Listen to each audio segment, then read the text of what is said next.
안녕하세요. 저는 30대 후반의 여자입니다. 저는 평소에 욕심부리지 않고 착하게 살아야 한다고 생각하는 사람이에요. 돌아가신 부모님이 그렇게 가르치셨고, 저도 한평생을 그런 생각으로 살아왔습니다. 그리고 그 생각이 옳다고 확신하게 된 사연이 있어서 오늘 들려드리고 싶습니다. 저는 부모님을 일찍 여의고 다른 형제도 없이 자랐습니다. 그 덕에 성인이 될 때까지 친척 집을 전전하며 다녔어요. 하지만 언제까지고 친척 어른들의 도움을 받을 수 없다고 생각했습니다. 저는 경제적으로 자유로워졌으면 하고 바랐고, 다른 사람에게 의지하지 않고 저 혼자 힘으로 살아가고 싶었거든요. 저를 맡아주신 큰아버지 댁의 사정이 좋지 않아지던 것도 한몫했습니다. 큰아버지와 큰어머니는 저를 무척 아껴주셨고, 사촌 언니들도 저를 예뻐해줬지만 제가 군 식구라는 건 달라지지 않잖아요. 그래서 더 죄송했어요. 저를 돌봐주시느라 큰아버지 내외는 고생을 많이 하셨습니다. 그래서 고등학교를 졸업한 직후 독립하고 싶어 바로 취업전선에 뛰어들었습니다. 아무것도 모르는 20살짜리가 좋은 회사를 만나는 건 참 어려운 일이었어요. 아무것도 모르고 들어간 첫 직장에서는 자기 잘난 줄만 알고 사람 무시하는 사수를 잘못 만나서 고생만 잔뜩 했습니다. 온갖 잡일을 시키다 못해 자기 일까지 떠넘기면서 저더러 일을 제대로 못하는 무능력자라고 바로 앞에서 면박을 주는 사람이었어요. 그 사람을 도저히 버티다 못해 그만둘 수밖에 없었습니다. 그 다음으로 들어간 두 번째 회사에서는 좋은 사수를 만났습니다. 제게도 잘해주고 일도 잘 가르쳐줬죠. 하지만 거기서도 문제는 있었습니다. 회사 자체의 경영 사정이 좋지 않아 어느 순간부터 월급을 제대로 받지 못했거든요. 월급이 다달이 밀리니 저의 생활도 어려워져서 그만둘 수밖에 없었습니다. 그렇게 세 번째 회사에 들어갔어요. 그 회사는 첫 번째 회사나 두 번째 회사와 달랐습니다. 못된 사수도 없었고 급여가 밀리지도 않았어요. 다만 다른 사소한 문제점들이 있었고, 또 완벽한 회사는 아니었지만 그래도 오래 다닐 수 있는 회사였습니다. 실제로 가장 최근까지도 다녔고요. 그리고 그 세 번째 회사에서 지금의 남편을 만났습니다. 당시에 그 사람은 같은 부서에 새로 들어온 신입사원이었습니다. 키가 말쑥하니 컸지만 덩치값 못하고 어리버리한 느낌이라 고생하겠네 정도가 그 사람에 대한 첫인상이었습니다. 새로 들어온 직원 이상도 이하도 아니었어요. 그리고 관심도 가지지 않았습니다. 회사 사람에게 연애 감정을 품을 일은 없다고 생각했고요. 평소 소개팅 같은 것도 꽤 나가봤지만 마음 맞는 사람을 찾지 못해 오히려 남자에 관한 관심도 뚝 끊긴 상태였습니다. 연애를 해보지 않은 건 아니었지만 결혼 생각이 드는 사람은 없었어요. 혼자 사는 게 외롭지 않았다면 거짓말이겠죠. 하지만 저는 그런 생활이 익숙했고 앞으로도 잘해 나갈 자신도 있었어요. 그래도 평생 혼자 살진 않겠지 같은 느슨한 생각을 하고 있었으니 특별히 급할 것도 없었습니다. 게다가 그 사람은 당시 저보다 몇 살이나 어린 신입사원이었으니 더욱 남자로 볼 생각도 못했습니다. 그 사람도 저에게 관심 없었고요. 더구나 그 사람과 저는 직급도 꽤 차이가 났습니다. 그랬으니 일 외에는 연관도 없었죠. 그렇다고 다른 접점을 만들 생각도 없었습니다. 회사 동료일 뿐이었어요. 딱 그 정도의 관계였습니다. 그러던 어느 날 저와 그 사람의 관계가 달라졌습니다. 그 사람이 들어온 후 회식이 있던 날이었어요. 신입사원 환영회를 겸한 회식이어서 그 사람은 자연스럽게 회식의 주인공처럼 돼버렸습니다. 회사에는 남 술 먹이기 좋아하는 사람들이 꽤 많았는데 안타깝게도 그 사람의 사수부터 시작해 주위에 있는 상사들이 죄다 그런 사람들이었습니다. 나쁜 사람들은 아니지만 술 마실 때는 피하고 싶은 사람들 말이에요. 그 사람은 그걸 알 리도 없었을 테고 또 알았다고 하더라도 피할 수 없었을 거예요.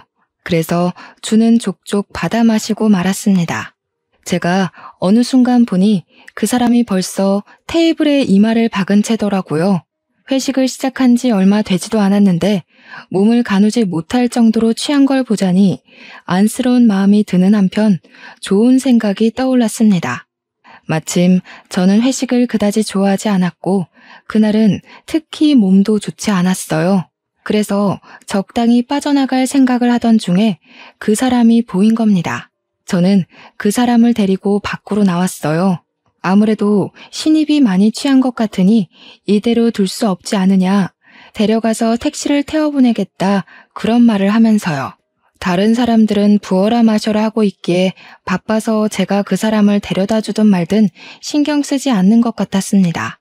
실제로도 그다지 신경 쓰지 않았을 테고요. 저는 술이 떡이 된 그 사람을 데리고 밖으로 나와 편의점으로 향했습니다. 편의점 바깥에 있는 의자에 대충 앉혀두고 숙취 해소제를 사서 들려주었어요. 그때까지도 그 사람은 딱히 정신을 차린 것 같지 않아 보였고 저는 택시를 불러 그 사람을 태워보냈습니다. 다행히 자기 집 주소를 부를 줄은 알더라고요. 그리고 그 다음부터 그 사람이 제 앞에 알짱대기 시작했습니다. 틈만 나면 말을 걸고 커피를 사주고 같이 식사하자고 하는 등 관심을 끌려는 게 분명해 보였어요. 거기에 태도는 어찌나 사근사근한지 봄바람이 따로 없었습니다. 하지만 저는 그 사람에게 관심이 없었고 애둘러 거절하고 최대한 무시했습니다. 그런데도 그 사람은 제 마음을 얻기 위해 끈질기게 굴었어요. 그 노력 덕에 저는 그 사람을 조금씩 마음에 담게 되었습니다. 그걸 안 그 사람도 더 열심히 제게 잘해줬고요. 그러다 보니 어느 순간 정신을 차렸을 때는 그 사람과 단둘이 레스토랑에서 식사하며 고백받고 있었더군요. 그 사람은 끈질기고 또 다정한 사람이었습니다. 단순히 끈질기기만 했던 사람이었다면 끝까지 무시했을 텐데 다정하게까지 구니 속절없이 마음이 녹아버린 거예요. 게다가 저보다 몇 살은 연하라 의지가 되지도 않을 거로 생각했는데 알면 알수록 의지가 되는 사람이더군요.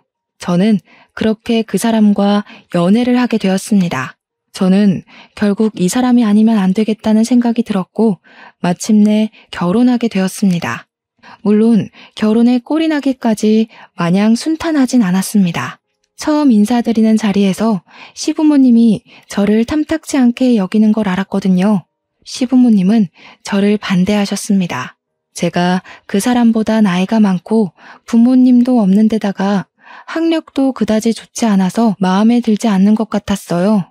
저는 사실 저를 마음에 들어 하실 거라는 생각을 그다지 하지 않았습니다. 그래서 마음의 준비를 단단하게 하고 갔기 때문에 크게 상심하진 않았죠. 그래서였을까요? 저는 그때 시부모님이 저를 마음에 들어 하지 않으시는 것보다도 인사를 하러 간 자리에서 뵌 그 사람의 아버지가 제가 다니는 회사의 사장님이라는 사실에 더 놀랐습니다. 남자친구가 알고 보니 남편은 사장님의 아들로 장차 회사를 물려받을 생각으로 입사했다니 드라마에서나 나올 법한 사실에 놀라지 않을 수 없었어요. 누구에게도 알리지 않고 들어온 거라서 저 외에도 회사 사람 대부분이 그 사실을 알지 못했습니다. 평소 그 사람이 워낙 소탈하게 굴기도 했고요. 어쨌든 저를 마음에 들어하지 않는 시부모님을 설득한 건 남편의 꾸준한 설득과 저의 노력이었습니다. 남편은 저의 마음을 돌렸듯이 인내심 있는 사람이었고 저도 이 사람과 함께라면 평생을 함께하고 싶었기에 노력했죠. 그렇게 시부모님은 저희의 결혼을 허락해 주셨습니다. 사실 시어머니는 그때까지도 저를 못마땅해 하셨지만 시아버지는 저를 조금씩 마음에 들어하게 되셨어요. 저희는 시아버지의 허락의 아래 결혼할 수 있게 되었습니다. 결혼하고 얼마 되지 않아 저는 임신하게 되었습니다. 남편은 세상에서 가장 행복한 사람인 것처럼 기뻐했고 저도 무척 기뻐했어요. 아이를 가질 계획은 있었지만 이렇게 빨리 임신할 줄 몰라 당황하기도 했지만 이왕 가정을 가졌으니 어서 아이를 갖고 싶었기도 했으니까요. 오랫동안 혼자 살아온 제게 아이는 축복 같았습니다. 남편은 아이의 성별도 모르면서 벌써 아기 물건을 잔뜩 산다거나 하나부터 열까지 제 수발을 드는 등 기쁘다 못해 떨려 했습니다. 저도 그런 모습이 보기 좋았고요. 행복했습니다. 하지만 그런 행복도 그리 오래 가진 못했습니다. 제가 임신했다는 것을 안 뒤 저는 남편과 함께 시댁으로 가 저의 임신 사실을 알렸습니다. 시아버지는 당시에 자리를 비워 안 계셨고 시댁에는 시어머니뿐이었지만 저는 임신 소식을 들은 시어머니가 당연히 기뻐해 주실 거로 여겼어요. 그도 그럴 것이 첫 손주였고 시아버지는 은근히 얼른 손주를 보고 싶어 하셨거든요. 그런데 시어머니는 아니었습니다. 시어머니는 제게 고생했다는 말 대신 대뜸 물었습니다. 예, 그럼 너 이제 회사 그만둘 거니? 아니요, 회사는 계속 다닐 생각이에요. 아이를 낳은 후에는 육아휴직을 쓰려고요. 시어머니 얼굴이 뭔가 마음에 들지 않는 것 같았습니다. 예상했던 상황이 아니었어요. 시어머니는 못마땅한지 대놓고 얼굴을 찡그리고 있었죠. 분위기가 이상하게 돌아갔습니다. 저와 남편이 아무 말도 하지 못하고 긴장하고 있자 시어머니는 말했습니다. 예, 들어봐라. 네가 일을 그만두지 않으면 낳은 애는 결국 내가 보게 될 텐데 나는 애 봐주기 싫다. 가뜩이나 나이 많은 며느리가 낳은 애잖니? 어머님, 무슨 말을 그렇게 하세요? 제 나이가 무슨 상관이에요? 무슨 상관이냐니? 몰라서 그래? 가뜩이나 나이 많은 며느리 노사 나면 어차피 애도 변변치 못할 게 분명한데 대체 내가 왜 골병 들어가며 애를 봐줘야 하니? 어차피 제대로 된 애도 아닐 텐데 굳이 낳을 필요 없다. 그냥 지워버려. 아직 네 아버지는 모르시니 굳이 알릴 필요도 없다. 저는 시어머니의 그 충격적인 말에 순간 아무 말도 하지 못했습니다. 노산이라고 애를 지우라고 하다니요. 축하해주진 못할 망정 그런 얘기를 하는 것에 남편 역시 황당함에 바로 입 열지 못하다가 뒤늦게 그게 대체 무슨 말이냐고 시어머니에게 대들었죠. 시어머니는 남편의 반응에 오히려 역정을 냈습니다. 시끄러워. 기껏 너희를 위해 한 말인데 뭐가 그렇게 마음에 안 들어? 더 얘기하기 싫으니 나가. 길로 저와 남편은 시댁 밖으로 쫓겨났습니다. 저는 이 상황이 너무 이해가 가지 않았습니다. 게다가 서운하고 서럽다는 걸 토로할 친정엄마도 계시지 않아 더 그랬습니다. 남편은 어머니가 마음에도 없는 소리를 하신 것일 거라며 너무 마음에 담아두지 말라고 저를 달랬습니다. 하지만 정말 마음에 없는 소리를 하신 걸까요? 저는 알 수 없었습니다. 그래도 진심으로 말씀하신 거라고는 생각하고 싶지 않았어요. 차라리 저를 이전부터 마음에 들어하지 않으셨으니 그냥 기분 나쁜 일이 있어서 공연히 제게 쏘아붙이신 거로 생각하고 싶었어요. 그로부터 며칠이 지났습니다. 저는 마음을 좀 가다듬었고 진정한 상태였어요. 언제까지고 마음에 품고 있어봤자 시어머니가 미워질 테고 아이의 태교에도 좋지 않을 거라는 생각이 들어 좋게 생각하려고 노력했습니다. 물론 아무리 빈말이라도 아이를 지우라는 충격적인 말은 쉽게 받아들이진 못했지만 시어머니도 많이 놀라서 그런 말씀을 하신 걸 거라고 애써 자신을 다독였어요. 게다가 뒤늦게 저의 임신 사실을 안 시아버지께서는 몹시 기뻐하셨기 때문에 마음이 달래졌어요. 시어머니가 저에게 하셨던 폭언은 말씀드리지 못했지만 시아버지가 기뻐하시니 괜찮다는 생각이 들었습니다. 하지만 저는 그걸 그냥 넘어가선 안 됐습니다. 저는 기분 전환을 할 겸 마침 친구들이 불러서 밖으로 나갔습니다. 결혼 이후 한동안 보지 못했던 친구들이라 한껏 즐거운 마음이 들었죠. 오랜만에 만난 친구들은 제 임신 사실을 듣더니 깜짝 놀라면서 축하해줬습니다. 그에 내내 서운했던 제 마음이 조금 더 나아졌습니다. 저는 친구들과 그간 지낸 이야기들을 하며 한창 수다를 떨었습니다. 결혼한 이후로 거의 만나지 못한 친구들이라 정말 즐거운 시간이었어요. 저와 친구들은 어지간히 근황을 얘기한 후에는 밥을 먹기 위해 레스토랑으로 향했습니다. 분위기가 좋고 맛있는 음식을 하는 곳이었어요. 몇 번 와본 적도 있었고 결혼 전에 남편이 고백했던 장소이기도 했어요. 그때의 추억을 새록새록 떠올리며 친구들과 앉아 얘기하는데 친구 중 한 명이 뭔가를 발견했습니다. 혜선아, 저기 저 사람 어디서 많이 본 것 같은데 네 남편 아니야? 제 남편이란 말에 저는 몸을 돌려 친구가 가리킨 곳을 봤습니다. 조금 떨어진 자리였지만 그래도 얼굴을 알아보는 데는 어렵지 않은 거리였어요.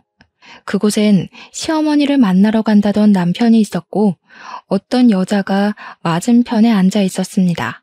업무상 미팅이라고 하기엔 장소가 이상했어요. 분위기가 좋은 레스토랑이긴 했지만 이곳은 데이트나 모임 같은 걸 하기에 좋은 곳이지 공적인 일을 하기엔 어울리지 않았거든요. 게다가 여자의 옷차림은 더 이상했습니다. 꼭 선을 보러 나온 사람 같이 한껏 꾸미고 있었거든요. 친구들은 뭔가 심상찮은 일이라는 걸 깨닫고 제 눈치를 보며 조용히 입을 다물었습니다. 저는 그 상황이 바로 파악이 되지 않았죠. 그리고 제가 어떤 반응을 보이기 전에 저편에서 보이는 남편이 벌떡 일어났습니다. 남편은 지금 이게 무슨 짓이냐고 불같이 화를 내면서 그대로 자리를 박차고 나갔습니다. 저는 친구들에게 양해를 구하고 바로 자리에서 일어나 그 길로 남편을 쫓아나갔습니다. 남편은 뒤따라 나온 저를 보더니 당황한 얼굴이었고 동시에 화가 난 표정이었습니다. 그렇지만 남편은 제게 화를 내지 않았어요. 제게 화가 난 게 아니었으니까요. 당신 오늘 친구들 만난다더니 여기서 만났어? 응, 여기서 만나기로 했었어. 여기 분위기도 좋고 괜찮잖아. 근데 당신이 보여서 따라 나온 거야. 조금 이따 들어가 봐야 해. 그런데 아까는 누구였어?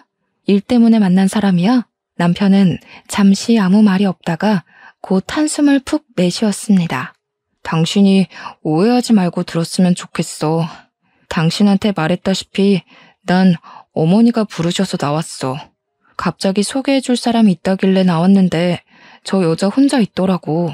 나는 저 여자가 누군지도 몰랐어. 근데 얘기를 들어보니 어머니가 멋대로 내 선자리를 마련하셨대. 그렇지만 오해하지 마. 절대로 당신이 걱정할 상황 만들지 않을 테니까. 충격적이었습니다. 이미 결혼한 사람에게 선자리라뇨. 황당한 한편 화가 치밀었습니다. 제게 아이를 지으러 간 시어머니가 이번엔 남편에게 선자리를 마련해 준 겁니다. 도무지 이해도 안 가고 이해하고 싶지도 않았습니다. 시어머니의 이런 행동은 저를 존중하지 않는 거였고 저를 며느리라고 생각이나 하는지 의심스러웠습니다. 시어머니가 결혼 후에도 저를 탐탁지 않아 한다는 건 알고 있었어요. 하지만 고부 갈등은 흔한 거라고 들었습니다. 당장 제 친구들만 하더라도 시어머니와 사이가 처음부터 가깝지는 않았다고 했고 저는 천천히 시간을 들여 시어머니의 마음에 드는 며느리가 되고 싶었습니다. 전혀 서로를 모르던 사람들이 친해지려면 시간이 걸리잖아요. 저는 그런 거라고 생각했어요. 하지만 시어머니는 그럴 생각이 없었던 모양입니다. 저는 기가 막혀서 그 길로 시어머니에게 따지러 갔습니다. 남편이 따라오려고 했지만 괜찮다고 만류하고 저 혼자 갔어요. 남편이 없는 자리에서 시어머니의 솔직한 얘기를 듣고 싶었거든요. 사실 오랜만에 만난 친구들과 조금 더 같이 있고 싶었지만 그보다도 이 상황을 해결해야 한다는 생각이 먼저 들었습니다. 친구들은 고맙게도 저를 걱정해주며 잘 해결하라고 응원해줬죠. 시어머니는 집에 계셨습니다. 막 외출을 하려던 참이었는지 한껏 꾸미고 나서는 얼굴이 좋아 보였어요. 그렇지만 저를 보는 순간 못 볼 걸 봤다는 것처럼 그 얼굴이 구겨지더군요. 저는 집에 들어가지 않고 시어머니와 함께 마당에 선 채로 말했습니다. 어머님, 그 일을 선자리를 내보내셨다고 들었어요. 왜 이런 말도 안 되는 짓을 하신 거예요? 말도 안 되는 짓? 말도 안 되는 짓이 어딨어? 네 남편이 그새 너한테 쪼르르 일러 바쳤니? 제가 우연히 본 거니까 오해하지 마세요. 대체 무슨 생각으로 아들을 선자리에 내보내신 거예요? 그 사람은 저와 결혼했고 엄연히 가정이 있는 사람이에요. 그게 뭐 어떻다고. 그 애는 너보다 어리고 학벌도 집안도 좋은 여자야. 너 같은 것보다 훨씬 낫지. 주제를 알고 이쯤에서 그만 애 지우고 네 행복 찾아 떠나렴. 어머님, 저는 이미 아이를 가졌고 지금 멀쩡하게 잘 살고 있어요. 어머님이 저를 마음에 들어 하지 않으시는 건 알고 있었어요. 그런데 지금 어머니가 하신 일은 그냥 행복한 가정을 파탄내려고 하시는 거잖아요. 이게 정상적인 상황이라고 생각하세요? 어머, 얘 말하는 것 좀 봐. 너 그간 내내 하면서 얌전히 굴었던 건 다 내숭이었나 보다? 어머니, 지금 그게 중요한 게 아니잖아요. 어머니가 이러시는 거 저와 남편에 대한 모욕이고 월권이세요. 예의가 아니라고요. 월권? 내 아들한테 참견하는 게 월권이니? 그러는 너야말로 이렇게 구는 게 예의 있는 행동이라고 생각하니? 시어머니는 뻔뻔했습니다. 대체 무슨 생각으로 이런 짓을 한 건지 이해가 가지 않았어요. 시어머니의 뻔뻔함에 저는 화가 나서 오히려 머릿속이 차갑게 식었습니다. 저는 최대한 이성적으로 말했어요. 시어머니에게 달려들어 화를 내는 건 오히려 바보 같은 짓이고 책 잡힐 일이라는 걸 알았기 때문입니다. 아버님도 이 일을 알고 계세요? 왜? 모른다고 하면 넌 시아버지한테 고스란히 일러바칠 생각이니?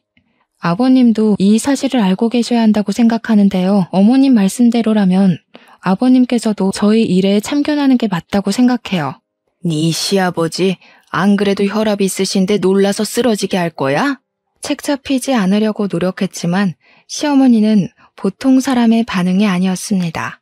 그래도 이 사실이 시아버지가 놀랄 만한 사실이라는 것 정도는 아는 모양이었죠. 그런데도 뻔뻔하게 나오더군요. 그렇지만 저는 거기서 시아버지에게 말할 거라고 으름장을 놓지는 못했습니다. 시아버지는 최근에 혈압 때문에 병원을 자주 오가고 계셨고 조심해야 한다는 소견이 있었거든요. 시어머니의 이런 짓들을 알렸다가는 충격받으실 게 분명했어요. 건강에도 아무런 도움이 될 것 같지 않았죠. 그래서 저는 시어머니의 만행을 시아버지에게 알리고 싶은 생각이 굴뚝 같았지만 참을 수밖에 없었습니다. 하지만 이 일을 언제까지고 두고 봐야 한다고는 생각하지 않았습니다. 남편이나 아이를 위해서라도 해결해야 할 문제였어요. 다만 어떻게 하면 좋을지 바로 생각나지 않아서 고민해야 했습니다. 그리고 다음날 더 기막힌 일이 있었습니다. 저는 어제 있었던 일이 얼마나 충격적이었건 간에 출근해야 했기 때문에 회사에 나갔습니다. 회사에는 새로 들어온 직원이 인사를 하고 있었어요. 한동안 비어있던 자리였고 저와 가까운 자리라 어떤 사람인지 보는데 저는 깜짝 놀라고 말았습니다. 어제 레스토랑에서 제 남편과 맞선을 보겠다고 나온 그 여자였습니다. 저는 그 여자가 감히 여기까지 쫓아온 건가 싶으면서도 지나친 우연일지도 모른다는 생각을 했습니다. 설마 하니 남편과 제가 다니는 회사를 일부러 알고 들어왔을 리가 없다고 여겼어요.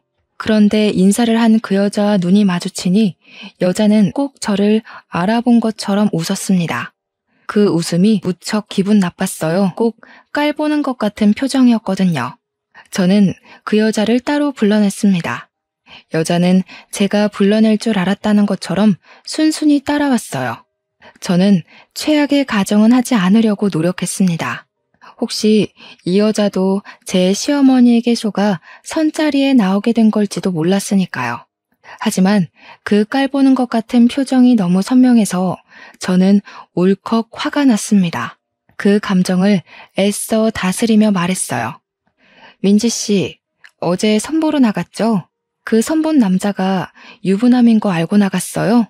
네, 알아요. 혜선 씨가 그 사람 부인이죠? 그것도 알아요. 그래서 뭐요? 문제 있어요?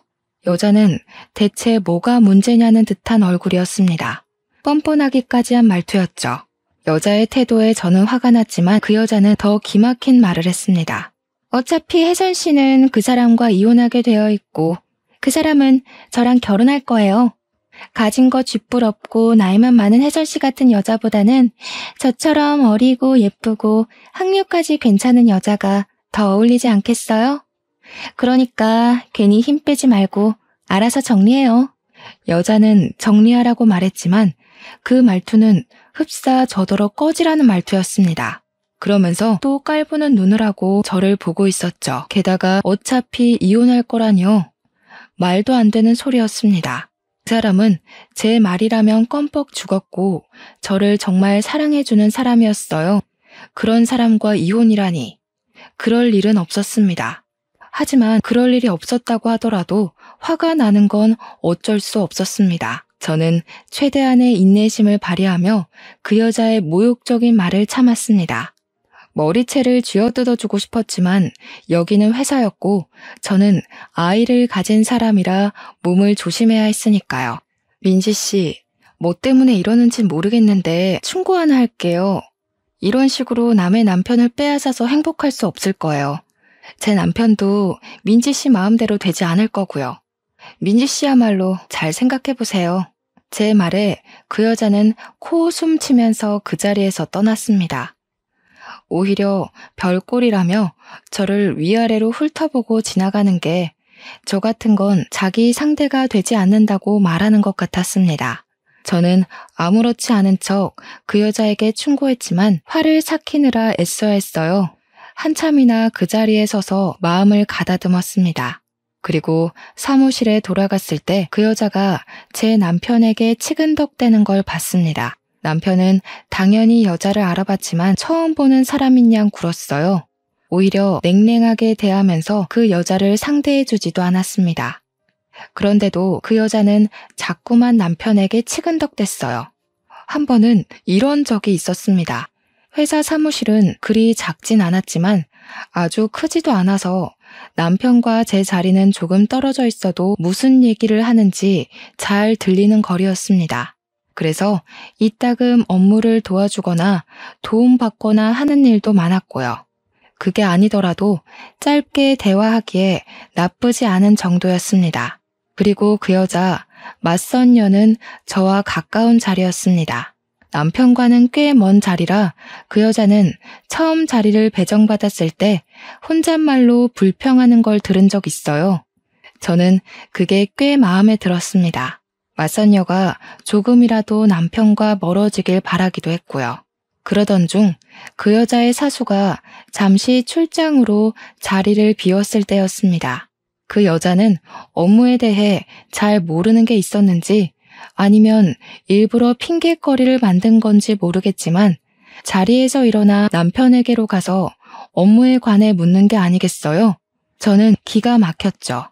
그 여자와 남편의 자리 간격은 꽤 멀었는데도 일부러 남편에게 간 건 사실 치근덕거리기 위한 핑계라는 생각이 들었습니다. 게다가 묻는 업무 내용은 저나 근처에 있는 다른 직원에게 물으면 더 쉽게 해결할 수 있는 내용이었어요. 그런데도 남편에게 묻다니 그간 그 여자의 태도는 노골적이었습니다. 사무실 사람들도 그 여자가 남편에게 치근덕댄다는 걸 알 정도로요. 이번에도 마찬가지였고 이런 적이 몇 번이나 있었어요. 사무실 직원들은 저와 남편이 부부 사이라는 걸 잘 알고 있었기 때문에 맞선녀가 남편에게 치근덕거릴 때마다 저와 남편의 눈치를 보곤 했습니다. 제가 있는데도 그런 태도를 보이는 여자를 보며 제가 다 부끄러웠습니다. 다른 직원들도 저희의 눈치를 보고 있는 게 훤하게 느껴졌어요. 하지만 그 뻔뻔한 여자는 애교 섞인 목소리로 코맹맹이 소리까지 내며 가르쳐달라고 거의 매달리고 있었습니다. 남편의 표정은 정말 질린 얼굴이었어요. 남편은 그 여자가 물어보는 걸 알면서도 모른다고 딱 잡아떼면서 아주 차갑게 대했지만 저는 그걸 가만히 두고만 볼 수 없었습니다. 저는 곧장 자리에서 일어나 그 여자와 남편에게 가까이 다가갔습니다. 그 여자는 제가 다가가는 인기척을 느끼고 돌아봤고 다가온 사람이 저인 걸 확인하자마자 얼굴을 구겼죠.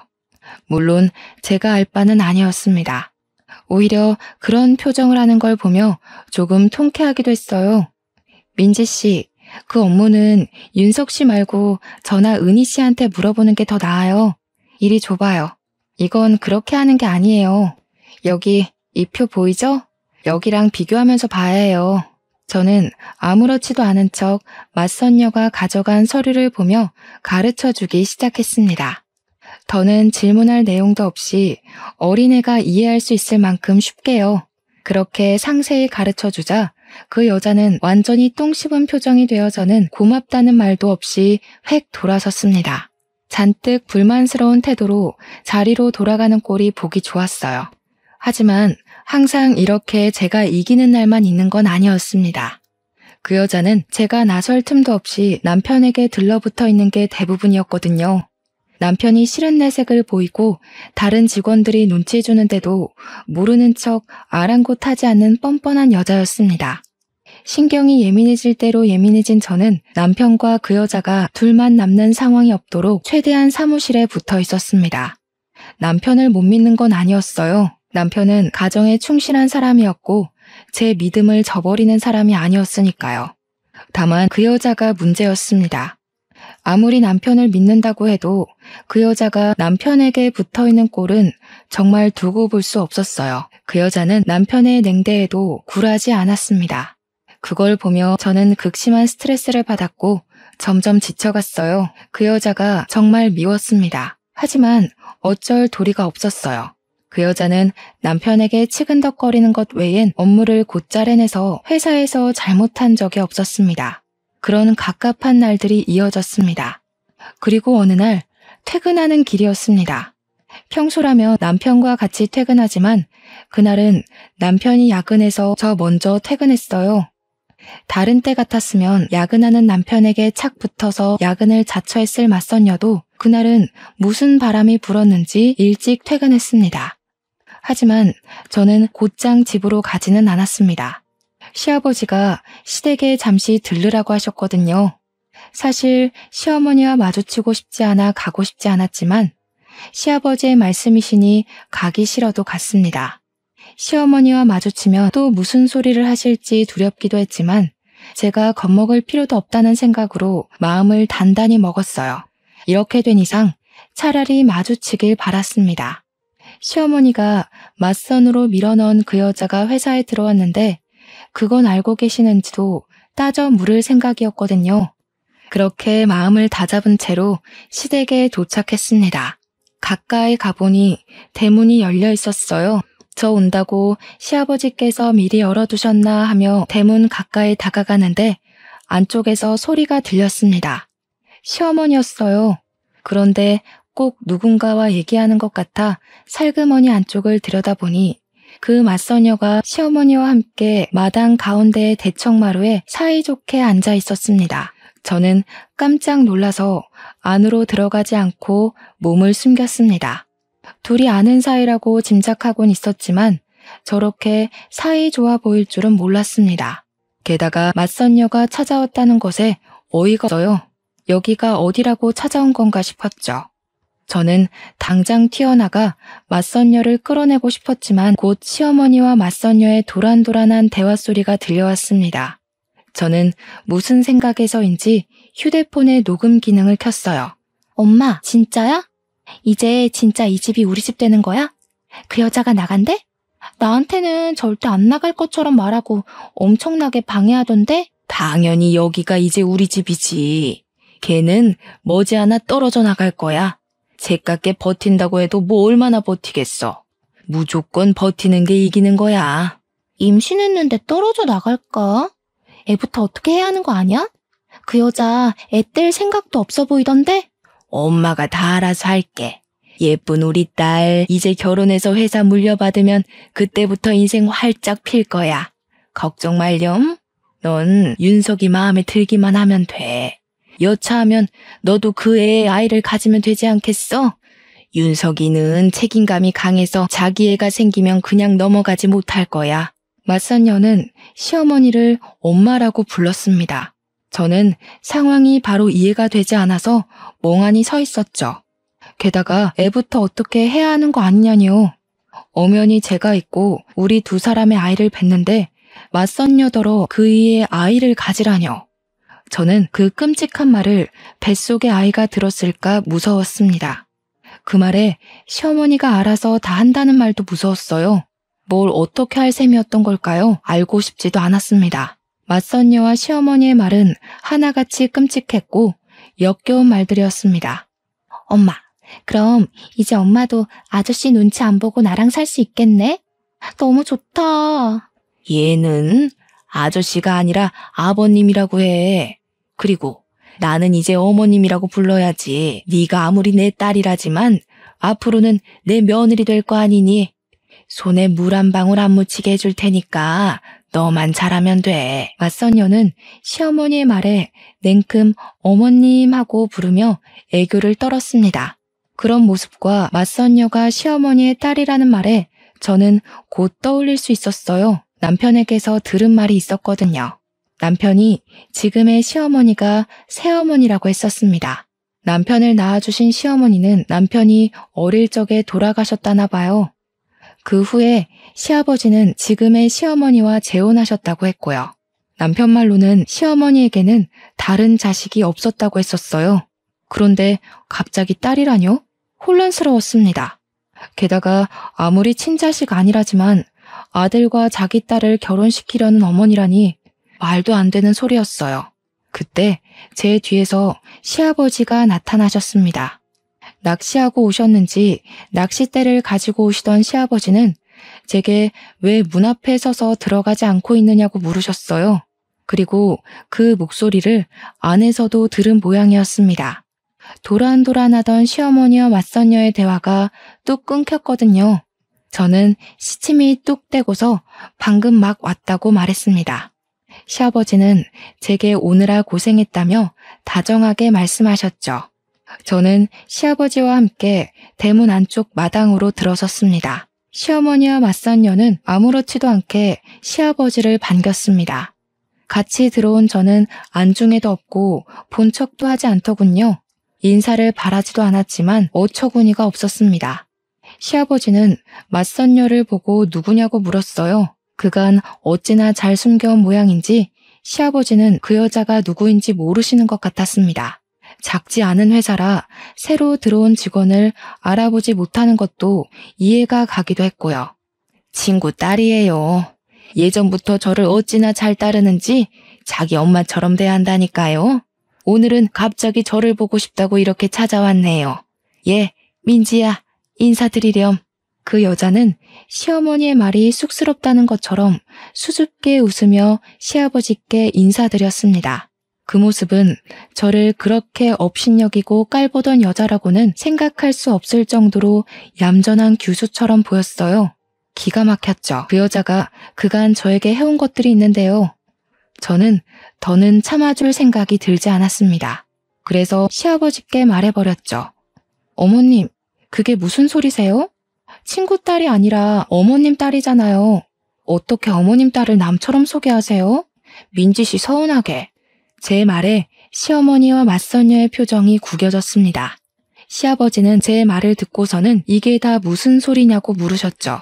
시어머니와 여자도 무슨 헛소리냐고 했지만 저는 조용히 방금 녹음한 파일을 켰습니다. 소리가 흘러나오자 잠시 침묵이 감돌았지만 시어머니는 자신의 목소리가 나오는 순간 그게 뭔지 벼락처럼 깨닫고는 제게 달려들어 휴대폰을 빼앗으려 들었습니다. 저는 앞귀처럼 달려드는 시어머니를 피해 시아버지 뒤로 숨었고 시아버지는 시어머니에게 가만히 있으라며 호통쳤습니다. 시어머니 창백하게 질린 채 몸을 움직이지 못하고 저를 노려보고 있었죠. 맞선녀 역시 마찬가지로 딱딱하게 굳은 채였습니다. 휴대폰에서는 계속해서 두 사람의 목소리가 흘러나왔습니다. 맞선녀가 시어머니에게 엄마라고 부르는 것부터 시작해서 애부터 어떻게 해야 하는 거 아니냐는 말, 이 집이 우리 집이 될 거라는 말, 너는 앞으로 내 며느리가 될 거라는 말까지 전부 다요. 녹음을 들은 시아버지는 잠시 아무 말도 없으셨습니다. 너무 기가 막혀서 말문이 막히신 것 같기도 했고 이게 무슨 상황인지 바로 이해가 되지 않으시는 것 같기도 했어요. 그래서 제가 설명했습니다. 그간 아버님께서 놀라실까봐 말씀드리지 못했는데 이렇게 된 이상 이제는 아버님도 아셔야 할 것 같아서 말씀드려요. 어머님께서 제가 마음에 안 드셨나 봐요. 저더러 아이를 지우라고 하시기도 하시고 그이와 저 여자분을 맞선도 보게 하셨거든요. 아마도 어머님께서는 저 말고 어머님 따님분을 며느리로 앉히고 싶으신 것 같아요. 제 말을 들은 시아버지의 낯빛이 바뀌자 시어머니는 시아버지 앞에서 무릎을 꿇고 싹싹 빌기 시작했습니다. 자기가 어떻게 된 모양이라고 잘못했다고요. 용서해달라고 하며 맞선녀에게 얼른 빌라고 외쳤습니다. 맞선녀도 덩달아 그 앞에 무릎 꿇고 빌었습니다. 하지만 시아버지는 불같이 화를 내셨죠. 평소 온화한 성품이신 시아버지는 한번 화가 나면 아주 무서운 분이십니다. 시어머니와 맞선녀는 시아버지의 역정을 고스란히 받아내야 했고 시어머니는 결국 시댁에서 맨몸으로 쫓겨났습니다. 이후 시부모님은 이혼 소송에 들어가게 됐습니다. 시어머니는 발악하며 시아버지께 용서를 구했지만 소용없었어요. 시아버지는 단호하셨습니다. 뻔뻔한 맞선녀는 회사에서 잘렸고요. 뒤늦게 모든 사실을 안 남편도 미처 자기가 몰랐던 시어머니와 맞선녀의 끔찍한 짓들에 크게 화를 냈죠. 저더러 어떻게 그간 참았느냐고 염려하기도 했습니다. 그렇지만 저는 괜찮았습니다. 맞선녀는 치워졌고 더는 시어머니가 나설 자리는 없었거든요. 시아버지는 제게 참 고생이 많았다며 위로해 주셨고요. 마음 고생할 게 없어진 저는 그 후로 무사히 순산한 뒤 남편과 아들과 함께 잘 살고 있습니다. 예로부터 송충이는 솔잎을 먹고 살아야지 갈잎을 먹으면 안 된다고들 합니다. 꿈을 꾸는 건 좋지만 시어머니와 맞선녀의 행동은 도가 지나쳤고 남의 행복을 짓밟으며 빼앗으려 했습니다. 그건 정말 잘못된 행동이었어요. 그래서 시어머니와 맞선녀는 벌을 받게 된 거죠. 욕심내지 않고 착하게 살았다면 아무 일도 없었을 텐데요. 앞으로도 저는 욕심내지 않고 착하게 살아야겠다 마음먹게 된 교훈을 얻었네요. 아무튼 저의 긴 사연 들어주신 여러분 정말로 감사드립니다.